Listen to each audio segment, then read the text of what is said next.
अस्सलाम वालेकुम दोस्तों, मैं हूं जुल्किफल ख़ान और आप देख रहे हैं बिन अकबर ट्रैवल्स का यूट्यूब चैनल। दोस्तों आज की वीडियो इंपॉर्टेंट है उन लोगों के लिए जिन लोगों ने यूएई के विज़िट वीज़े अप्लाई कर रखे थे या किसी रिलेटिव दोस्त वगैरह के अपने अहबाब के विज़िट वीज़े अप्लाई कर रखे थे और विज़िट वीज़े रिजेक्ट हो गए या कैंसिल हो गए। तो उस हवाले से एक बड़ी इंपॉर्टेंट अपडेट है। और दूसरा जो बैन सिटीज़ हैं उनके बारे में बड़ी अच्छी खबर आई है। तो सबसे पहले बात करते हैं कि जिनके वीज़े रिजेक्ट हुए हैं या कैंसिल हुए हैं या वीज़ा फाइनल पोजीशन पे अप्रूव्ड थे वो भी कैंसिल हो गए। तो इसमें जो मुझे कल से भी कॉल्स आ रही हैं और आज भी काफ़ी सारी कॉल्स आई हैं कि हो क्या रहा है, अभी मार्केट में क्या हो रहा है। हो ये रहा है कि एक बंदे ने विज़िट वीज़ा अप्लाई किया किसी ट्रैवल एजेंट के थ्रू, उसने आगे यूएई में अप्लाई किया, यूएई वालों ने आगे इमिग्रेशन में अप्लाई कर दिया। हफ्ता 10 दिन 15 दिन 20 दिन गुजरे। 20 दिन गुजरने के बाद जो उनका स्टेटस था वो नो रिकॉर्ड फाउंड आ रहा था या नॉट कन्फर्म्ड का आ रहा था और फिर कल या परसों उसका वीज़ा रिजेक्ट हो गया। जो ऐसे लोग हैं जिनके वीज़े इस प्रोसेस में गुजरने के बाद रिजेक्ट हुए हैं उनका तो स्टेटस जो है वो ऑनलाइन शो हो जाएगा कि जी आपका वीज़ा अप्लाई हुआ और रिफ्यूज़ हो गया। अब इनमें बेशतर तादाद कुछ ऐसे दोस्तों की भी है, कुछ ऐसे लोगों की भी है जिनके वीज़े अप्लाई नहीं हुए।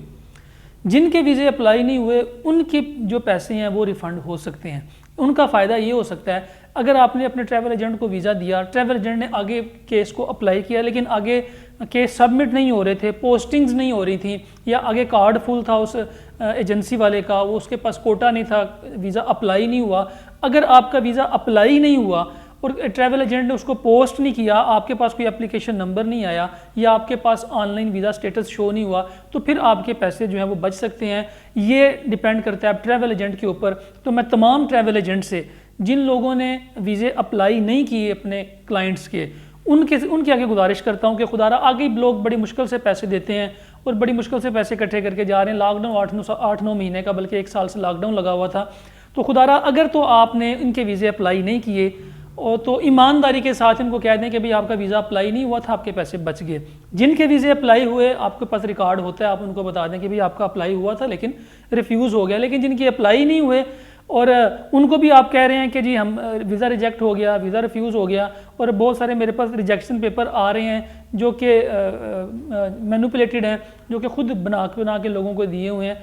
तो खुदारा इस तरह का काम ना करें, ऐसे पैसों का कोई फ़ायदा नहीं है, ये आपके लिए वबाले जान बन जाएंगे। तो मेरी स्पेशल रिक्वेस्ट उन लोगों से, उन ट्रैवल एजेंट से भी है और उन क्लाइंट से भी है कि जिन क्लाइंट्स के वाकई वीज़े रिजेक्ट हो गए हैं उनमें ट्रैवल एजेंट्स का कोई कसूर नहीं है। ट्रैवल एजेंट्स क्या कर सकते हैं, आपसे डॉक्यूमेंट्स लेके इमिग्रेशन में सबमिट करवाएंगे। आगे इमिग्रेशन की जो है वो सरदर्द होती है, इमिग्रेशन उसको वीज़ा दे, रिफ्यूज़ करे, ब्लैक लिस्ट में डाल दे, सिक्योरिटी में डाल दे, कुछ भी कर दे, उनको रिफ्यूज़ कर दे, उनका कार्ड फुल है उन्हें ब्लैक लिस्ट कर दे, उनका कार्ड रोक दे।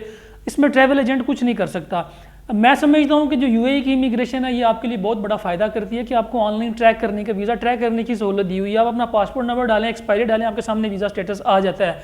जबकि बाकी दुनिया में कोई ऐसी एम्बेसी नहीं है जो आपको वीज़ा ट्रैक करने की फैसिलिटी देती है कि आपका वीज़ा किस पोजीशन में है, किस जगह पे खड़ा है, कोई नहीं देता। हम बहुत सारी एम्बेसीज में केस अप्लाई करते हैं, बताते ही नहीं है, रिफ्यूज़ल की भी वजह नहीं बताते। लेकिन अगर यूएई की इमिग्रेशन आपको देती है तो खुदारा ट्रैवल एजेंट्स के पीछे ना पड़े, उनका भी बीच में कोई कसूर नहीं है कि ये वीज़े रिफ्यूज़ हो गए हैं या रिजेक्ट हो गए हैं। हम सारे ट्रैवल एजेंट्स मिलकर भी कोशिश कर रहे हैं कि गवर्नमेंट से रिक्वेस्ट करें कि जी जिन लोगों के बगैर किसी वजह के वीज़े, सिक्योरिटी की वजह से वीज़े रिफ्यूज़ कर दिए, इनको कहीं ना कहीं कंपनसेट किया जाए। तो आप लोग भी थोड़ा सा जो है ना सब्र का मुजाहिरा करें। अगर जिन लोगों को जल्दी है वो अबू धाबी में वीज़ा अप्लाई कर दें। यहाँ से तो रिफ्यूज़ हो गया, आप अबू धाबी में अप्लाई कर दें, अबू धाबी में वीज़े निकल के आ रहे हैं।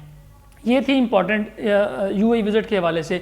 एक खबर जो अच्छी आ रही है वो बैन सिटीज़ के हवाले से आ रही है।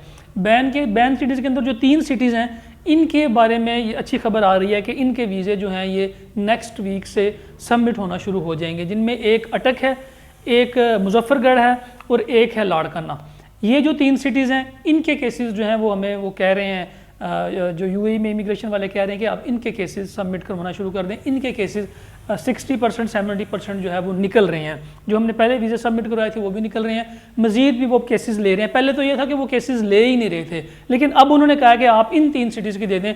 बाकी जो कोहाट है, हंगू है और ये नवाबशाह है और दूसरे सिटीज़ हैं, इनके अभी नहीं है, लेकिन हमें उम्मीद है कि इंशाल्लाह इनके भी अनकरीब स्टार्ट होना शुरू हो जाएंगे। ये अच्छी खबर थी इस लिहाज से भी। और कुछ लोग हमें भी नीचे कमेंट्स में कह रहे हैं कि जी आप सारे ट्रैवल एजेंट्स मिल गए हुए हैं और ऐसी कोई बात नहीं है, कोई नोटिफिकेशन नहीं आया, कोई कुछ नहीं हुआ, ये तो आप खुद अपने से मिलजुल के ये बना रहे हैं।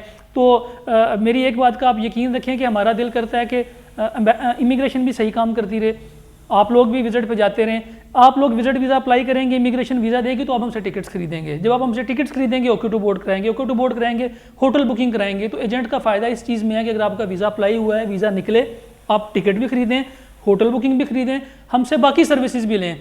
आपसे विजिट वीज़ा जमा करवाने के बाद हम 20-20 दिन 30 दिन इमिग्रेशन की तरफ से भी इंतज़ार करते रहें, आपकी भी फ़ोन कॉल सुनते रहें, आप भी कहते हैं कि भाई फ़लाँ का तो वीज़ा निकल आया, फ़लाँ का निकल आया, फ़लाँ मेरा क्यों नहीं निकल रहा। तो ट्रैवल एजेंट का कभी भी दिल नहीं करता कि एक केस में से उसने 1000-2000 कमाना है और वो एक केस के अगेंस्ट 6-6 7-7 फ़ोन कॉल सुने। हमारा भी दिल करता है केस जमा कराया, साथ ही वीज़ा निकल के आ जाए, आप टिकट कराएं, होटल बुकिंग कराएं और ट्रैवल कर जाएं। ट्रैवल एजेंट को फ़ायदा इस चीज़ में है कि वीज़े साथ साथ निकलते रहें, साथ साथ टिकट्स होती रहें और ये सारा एक सिलसिला चलता रहे। लेकिन ट्रैवल एजेंट का इसमें बिल्कुल फ़ायदा नहीं है कि आपका केस स्टक हो जाए, इमिग्रेशन में भी, इमिग्रेशन की तरफ से भी टेंशन और क्लाइंट की तरफ से भी टेंशन। इसलिए जो ट्रैवल एजेंट्स हैं उनका इसमें बहुत नुकसान होता है, उनकी साख भी ख़राब होती है और उनको पैसों का भी नुकसान होता है कि अगर वो ये सारा इस तरह का कोई खुद ब खुद ही बना के कह दें कि जी ये तो वीज़े निकल ही नहीं रहे। तो खुदारा हमारे साथ भी कंप्रोमाइज़ करें, अपना और अपने साथ रहने वालों का खास ख्याल रखिएगा। इस चैनल का भी मुझे दें इजाज़त। अल्लाह हाफिज़।